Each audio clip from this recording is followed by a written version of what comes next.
oruçlukən diş çıxartmaq olarmı? Oruclukən diş çıxartdırmaq olarmı? Bu da bayaqki sualda bunun cavabı əslində var idi.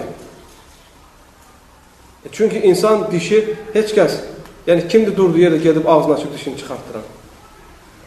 Yəni sizin içinizdə kimsə var mı? Gedib oturub ağzını açırsan ki, mənim dişlərimi sökkünə.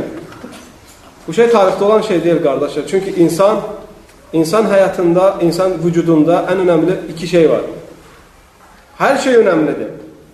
Lakin insanlar, xüsusən də müasir dövrdə iki şeyə çox önəm verirlər. Bir göz, bir də diş. Protez taxanlardan gedin soruşun dişin qədrini. O ki, əti çəkib qoparda bilmirlər. Almanı dişləyə bilmirlər.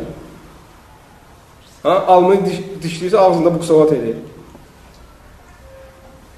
Ona görə kimsə dişini çəkdirirsə, bayaqki fətvaya baxın, o adam məcburdur bu dişini çəkdirməyə.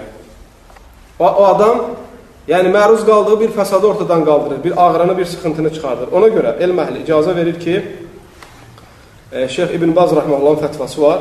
Şeyx İbn Baz Rəhməhullahın və həmçinin Şeyx Salih el-Fovzanın və həmçinin Şeyx Muhammed İbn Salih el-Öseyminin ki, diş çıxartdırmaq əsla oruca zərər vermir. Hətta dişi çıxartmaq üçün iynə vursalar belə. Hətta dişi çıxartmaq üçün sakinləşdirici iynə vursalar belə. Hətta qan axsa belə. Çünki bunların hamısı zərurətə görədir. Ona görə də oruca heç bir xələli yoxdur. Allahu aləm.